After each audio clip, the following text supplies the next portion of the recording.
Hi guys, gagawa ko ng whipped cream using this Vivo and this vanilla. At saka sugar. Bibili dapat ako ng powder sugar, yung red yung packaging. Kaso gahol na sa oras, so ito na lang. Any sugar naman will do. So ayan, first time ko siyang gagawin. And of course, 1 cup of sugar. Then ito yung aking mixer. Ayan. So ayan, let's start. Ibubuhos ko to lahat kasi marami yung gagawin ko.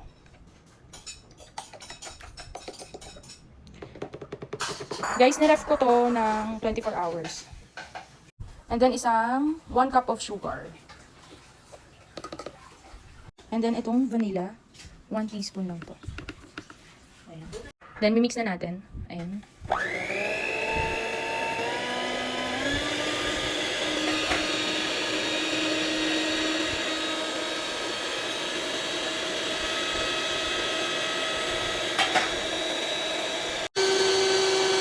Volume up na siya.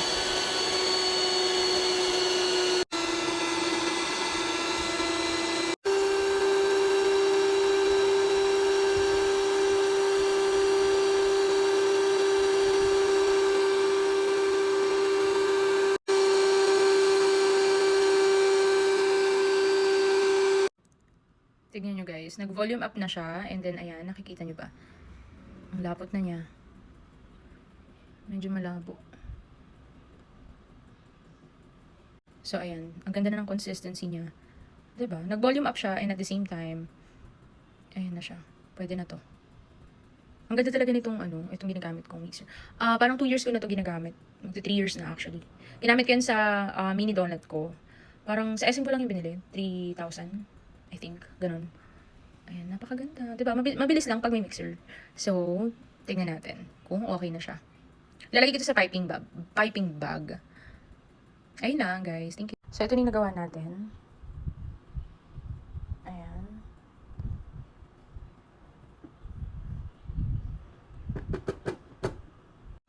Ginawa ko pa ulit siya. Parang nakukulangan kasi ako dun sa consistency niya. So, mga 2 minutes. 3 minutes, rather. Ayan, 3 minutes ko pa siyang ginanito.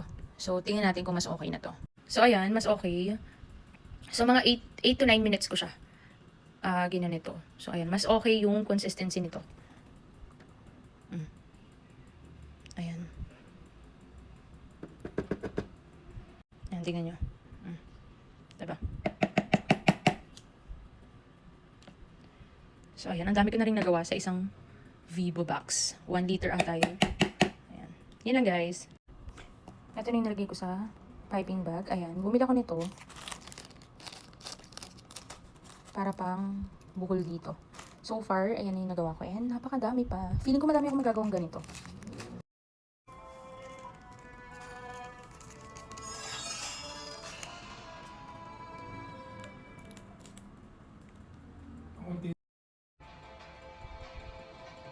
My Coke float.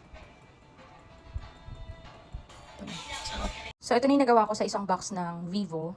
Ayan, 1, 2, 3, 4, 5, 6, 7, 8, 9, 10, 11. Pero yung dalawa dyan, maliit lang. The rest is ganito kalaki. So, madami din palang magagawa sa isang box ng Vivo. Ang costing ko dito is 12 pesos each. 12 isang cup. Kasi medyo pricey to. 280 yata bili ko dito. And then, syempre, kinonsider ko yung sugar at saka yung vanilla syrup. So, ayan lang.